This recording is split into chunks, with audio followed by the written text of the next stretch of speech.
Hello, I think we're going live again. Wonderful. Well, I just listened back to that first video that had the prologue, and I couldn't hear the running water from the faucets, which I'm having to run because I don't want anything to freeze overnight.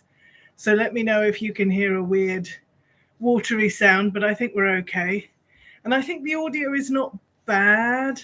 The only thing that occurred to me is because I'm trying my best to write sounding American using the US versions of words, the fact that I have a British accent might be somewhat distracting, but there's not much I can do about that.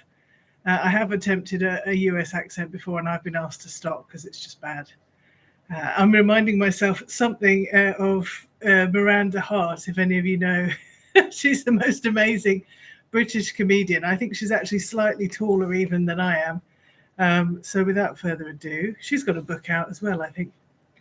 I'm going to read chapter 1 and we'll see how we go. I might try to also read chapter 2 so that I don't have to send loads of different links of videos to people who want to listen to this book rather than read it. Okay, so chapter 1 is called Pity Pat, and it's set in August 2024. If I were making a movie about what happened, I would rewrite it to have a less horrifying ending. This isn't my story, you understand. It really happened to my friend, Miss Julie. She was at the center of this murder mystery that shook us all up in New Orleans. I suppose the best place to start is that still hot, humid summer day just about a year ago now. The old folks are playing Pity Pat. You know Pity Pat? It's a card game. Some play for quite a bit of money and lose. My name is Ophelia. I am kind of young to be a widow, but we lost my fiancé, Wayne, before he even had a chance to marry me.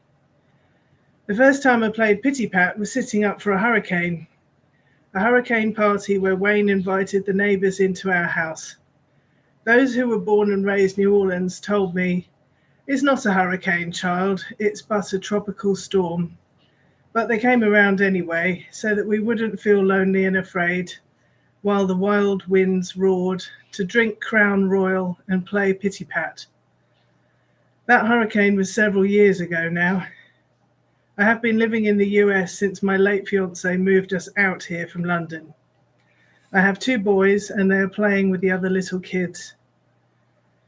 By now I can hold my own at cards. I don't lose too much. The old folks set up a card table under the shade tree outside Steve's. Steve's is our neighborhood bar here in Bayou St. John. The kids are playing hopscotch in the sun. I wave to my Banksy and Mo, wondering whether they need more sunscreen. Bayou St. John is supposedly haunted. I get myself a drink from inside in my big plastic cup, which I had saved. It was a throw from Mardi Gras. We are all going to a second line nearby later. Are you joining us? My neighbors call. There must be 10 or 11 of them playing, drifting in and out during the course of the day. I say I'll sit out this round of cards as I have already lost enough money. $10 is my limit for a day, and some of those old folks are absolute sharks. These are some of my best friends and neighbors here now. Misha, Emmanuel, Julie, Sunflower, Sol, Steve, Estelle, Wanda, Lopez, Astrid. Innocent, our pastor, is within the group but also outside the group, a little like me. He doesn't gamble, so if he joins us all while the Pity Pat is going on, he will just watch and sip sweet tea. Oh, and Cindy, I'll tell you more about her later. Suffice to say, we don't exactly get along. Steve says he is going back inside the bar to give her a break. I'm not sure who he is referring to. Who is minding the bar for him while he is busy? Maybe Wanda or Estelle, both of whom glow and giggle when he asks them for a favor. Miss Julie herself goes inside with him.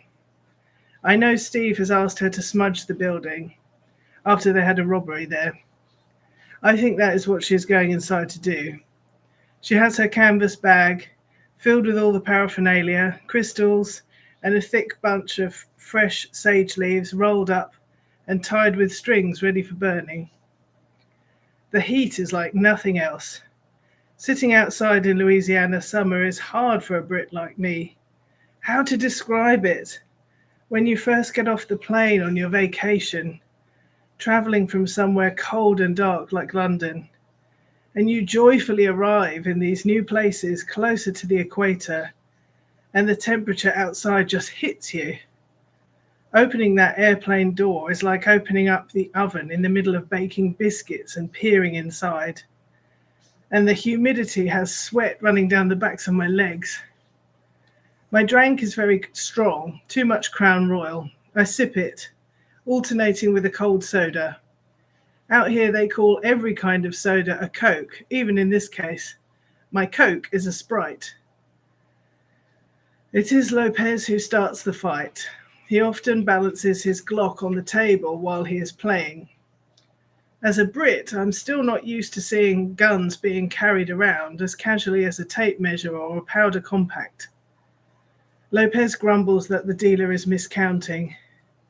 The dealer for that round is Misha, who can be a pain. She doesn't know enough to apologize to him. Instead, she argues that he's the one in the wrong. He's too drunk or had too much sun, she tells him, and her dealing is just fine.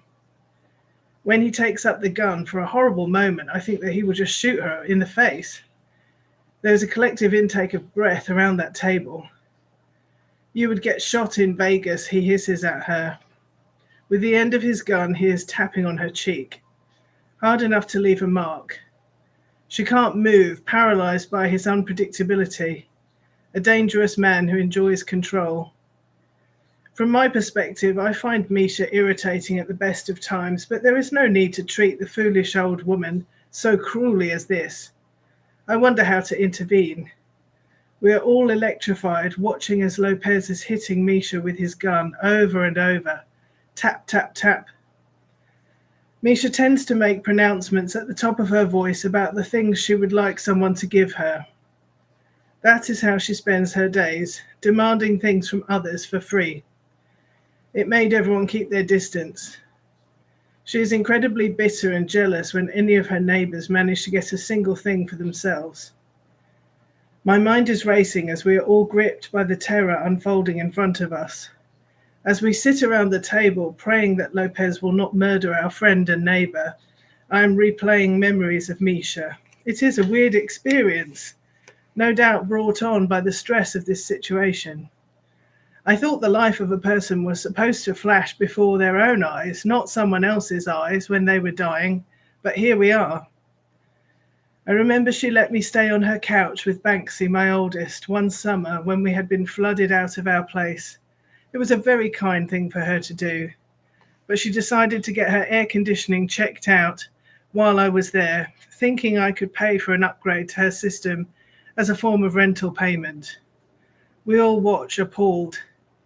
Misha is frozen in her chair, and the pistol whipping against her crepey old skin and the delicate bones underneath is the only noise in the hot, bright street.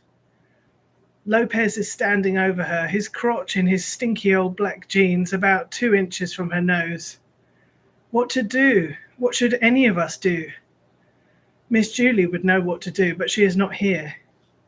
Also Innocent, our pastor at our local church, a handsome young guy who always seems to be able to soothe our neighborhood spats. I love him. He would handle it. I feel sorry for Misha, and yet it is absolutely typical. She is always falling out with everyone. She quarreled with the repairman that time I was staying with her, as he told her she needed to spend $500 on a new capacitor, and he would fit it. She was right to ask him for a proper breakdown. He probably was inflating the price a little. He left her property, having first pulled the fuses and disconnecting the capacitor part. Misha had the idea that she would order the part and install it herself, which I agreed was a good idea, but she wanted me to buy the part, then the correct part, when she realized she had ordered the wrong one.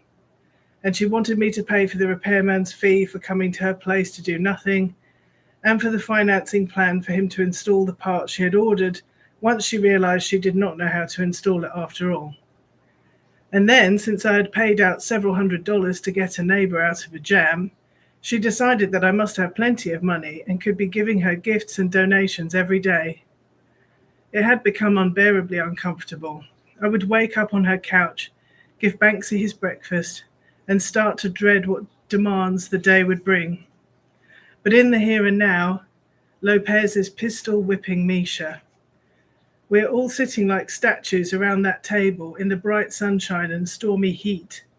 Silence apart from the noise of crows cawing and circling high above us. Somebody needs to do something, my mind is screaming. Save her, stop him. Misha is not exactly my friend, but this is just not right. If Lopez could settle his differences using murder threats towards an old woman who is a pain, but basically harmless, then things could become lawless around here pretty quick.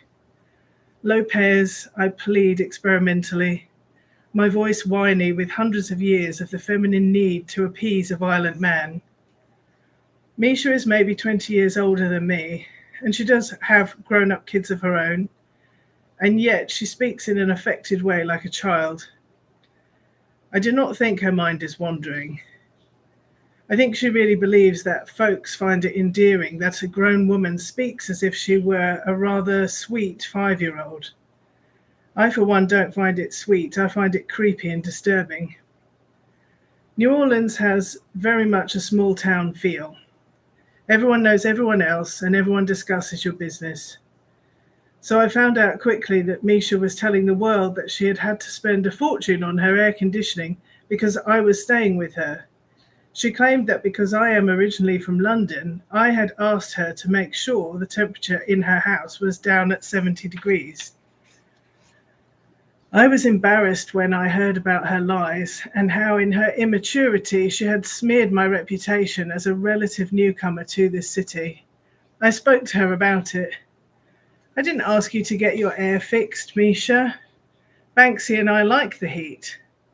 And I've paid my way, don't you think? We're very grateful to you taking us in like this, which is why I was happy to pay you for the parts you needed. Next thing I knew, the story all over town was that I had told her not to get her air conditioning fixed, and despite my being so rich, I was refusing to chip in for the parts and repairs. I gave up trying to defend myself, figuring that over time, folks would realize that I would not do these things. But right now, the dreadful woman is being threatened at gunpoint by a neighbor. It's awful to watch. We are all spellbound with the horror of the scene. Where is Miss Julie? I'm thinking wildly. I try to look towards the bar without turning my head, not wanting to get up from my chair to go get her from inside the bar. I don't dare move in case drawing Lopez's attention gets the Glock pointed at me. Miss Julie is used to managing our conflicts. She has life experience, wisdom, and she really understands the characters of the local people. She would know how to diffuse this danger, but she is not here.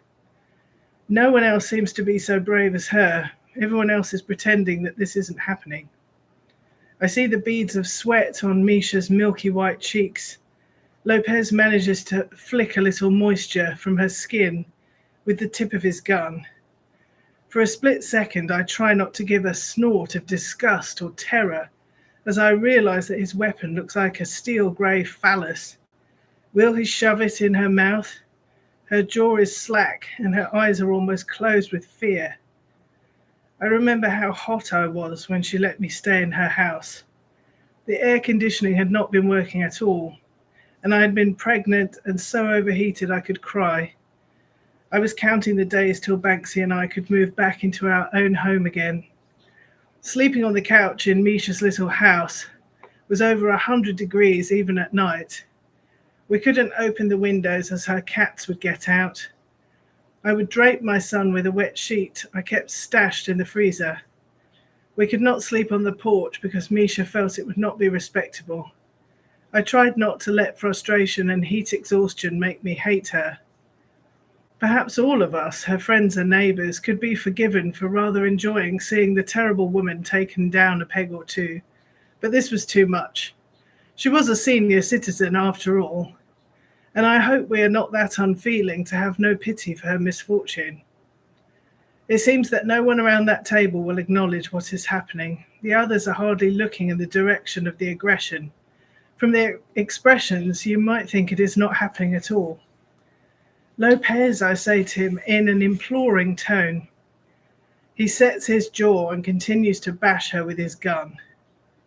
She closes her eyes and moans, quite sure this is the end. Trying to blackmail me, he mutters directly to Misha. Stop, she whimpers, or perhaps what she says is, I'll stop, and no one knows what she means. It seems to have done the trick, though. Lopez gives a snort of derision before he puts the gun down. He lays his Glock on the table, and we all let out a collective whimper of relief.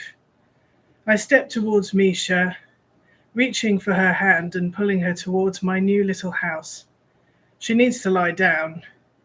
The greenish pallor on her Irish skin looks like a heart attack waiting to happen. As she stumbles backwards from the chair, she sags into my arms. I feel I am propping up an enormous marshmallow. She wears no bra under her silky t-shirt. I can feel her old breasts hanging down her sides as if she kept them in tote bags. All of a sudden, Miss Julie arrives, like Mary Poppins. She totters over to the assembled neighbours and flops down into a folding chair. As always, Julie's presence empowers the rest of us. I'm so angry that I explode at Lopez. Frightening an old woman. You feel like a big man waving your gun around. If Steve had been here, you would not have been starting something. The others agree. Lopez slinks away, shoving his handgun down the side of his grey sweatpants. His face is nonchalant, as if the weapon had never been there at all. Miss Julie says nothing, but gives me a look indicating that the conflict is over. I take Misha to my house to clean her up and cool her down. A little sweet tea, an oxy if I can find one. It could have been worse, I suppose. Misha didn't get shot. Not then. So now we move on to chapter 2, which is called Investigations. And this is set September 2024, so the following month. This is still Ophelia, she's our main narrator. And so I will tell you the story of what happened to us all here in Bayou St. John and the St. Bernard neighbourhood over the last year. You might not believe it all. A friend of mine, and I guess the friend of my late fiancé's too, Miss Julie. I had met her at our church, and she had been one of the first of our new neighbours we had really gotten to know. She had helped us a great deal when we first moved to New Orleans. She pretty much delivered Banksy for us when I went into labour at home. Her government name is Miss Julie Elizabeth Urbay, and she is 83 years old. She was born the youngest of 8 siblings right here in New Orleans, though she does not seem to have had any children herself. She has told me that several of her brothers and sisters are already in the cemetery. I'm not sure how many. I think she was saying that she only has one brother left, but she was so upset talking about it that I don't like to pry. I guess Miss Julie doesn't really have many white friends. She can't really relax and trust us because she has seen so many terrible things here in the deep south of the USA. I am honoured that she has taken me into her heart, and she is a big part of my sons' lives. I like her to influence them. She is so clear on right and wrong, and yet very open-minded and tolerant of the many ways that human beings can fail. One of the first few times I met Miss Julie, later, as I was just falling asleep at night, I would dream about her lying on my back. I would be face down on the mattress, pinned there, feeling the weight of her on my whole body. I felt paralyzed but quite calm. It was so strange that I told her about it. She gave a little chuckle and said that she was riding my back, which folks said meant she was a witch. "Are you?" I asked her, slightly shocked as this was outside my English suburban experience. She shrugged. I never called it that. But over the years, I became aware of how very powerful she was. Whether you call that being a witch, or whether you just ascribe her skills to being an intelligent old lady with a lifetime of observing human behaviour. Now, I mentioned the pastor at our church, name of Innocent. I find him rather intriguing. His mother loved the thought that her son would remain pure and uncynical his whole life, despite the world being full of sinners. To this day, Innocent believes that no one ever needs to steal. If you can't afford it, you do without it. His upbringing had been chaotic, and he is by now a very careful man. His flock of New Orleans love their parades and partying. He will come with us and stand on the sidewalk and watch the excitement of our festivals with all the costumes and floats.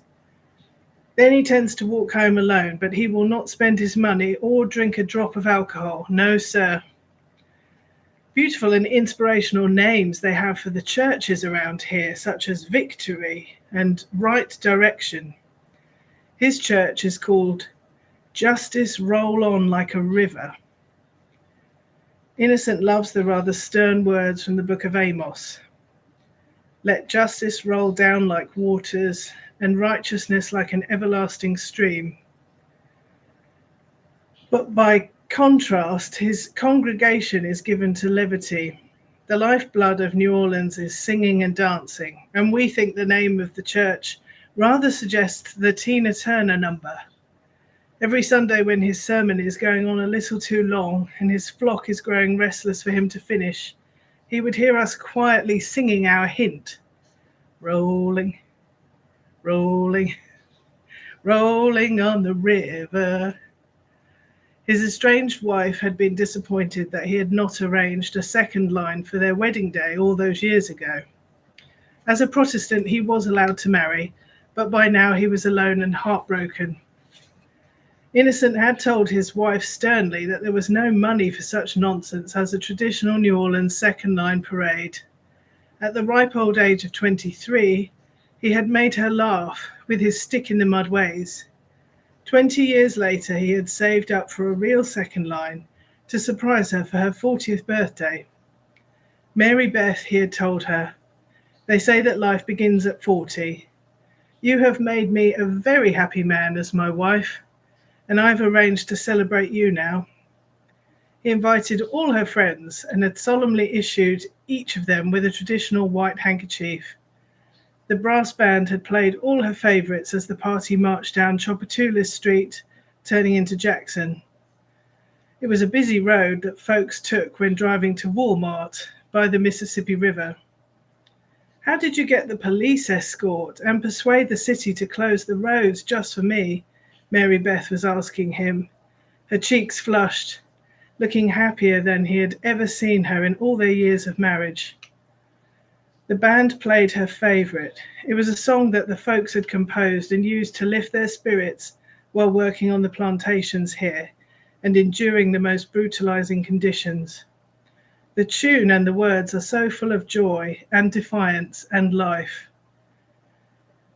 I'm not going to sing, I'm going to read this to you. But if you've been in New Orleans, you will have heard this tune. It's a traditional, to me, it's like the theme tune of New Orleans. Liza Jane looks good to me, little Liza Jane. Sweetest one I've ever seen, little Liza Jane. Oh, little Liza Jane. Oh, little Liza Jane. Where she lives, the posies grow, little Liza Jane. Chickens round the kitchen door, little Liza Jane. Oh, little Liza Jane. Oh, little Liza Jane. What do I care how far we roam, little Liza Jane? Where she's at is home sweet home, little Liza Jane. Oh, little Liza Jane.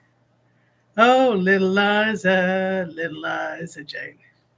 Call and response, I suppose you'd call that. Mary Beth got the band to sing it over and over, and they were happy to oblige. Everyone in their little group of friends and neighbours had come out into the sunshine to march around.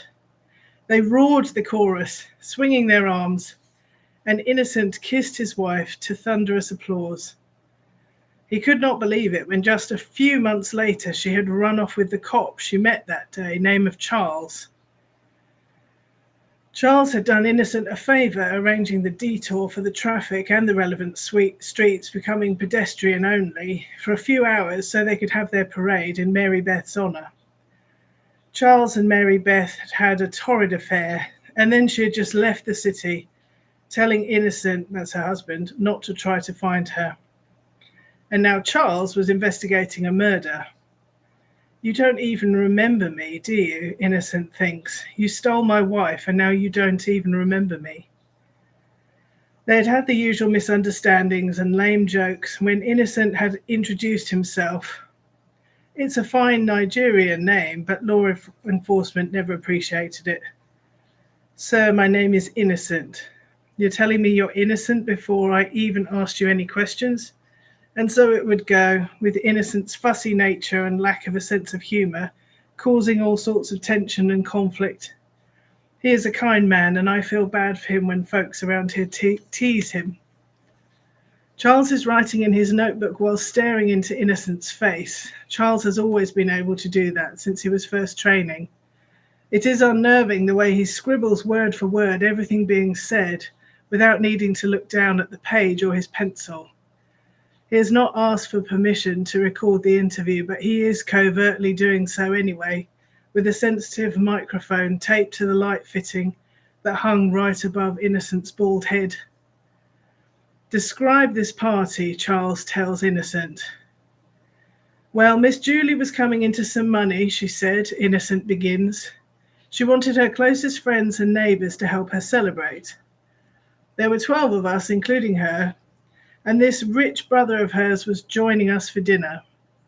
He took a limousine from the airport, very fancy. He did everything in style, so Miss Julie said. And what was the name of this rich brother of hers? Charles asked him. Roosevelt Abbey. He had flown from California. Miss Julie had been writing him for years. Saying what? Charles knows full well, but is testing each of the witnesses for their accuracy and their loyalties to one another under pressure. Oh, she was telling him that he didn't ought to keep all that fortune to just him and his wife and kids. He needed to do right by his little sister. Now she was an old lady herself and alone in the world. So this Roosevelt had a wife and kids. What are their names? Where are they? That I don't know, Innocent tells Charles. I only heard Miss Julie mention the wife once. She got off of a phone call and remarked, that Mrs. Abbey wants my guts for garters. I know Abbey is Miss Julie's last name because she once had to send me to CVS with her ID to collect a prescription. She's not as young as she used to be, none of us are, and that week she was too sick to leave her house. CVS handed it to me on account of I was in possession of her state ID bearing her government name. So when Julie referred to Mrs. Abbey, she meant her brother's wife, Charles checks. She did. And until that night at the party, not one of us had ever seen this brother before. What did he look like, Charles wants to know. Oh, Lord, you could see that boy had had some money in his life. He is 12 years older than Miss Julie, she said.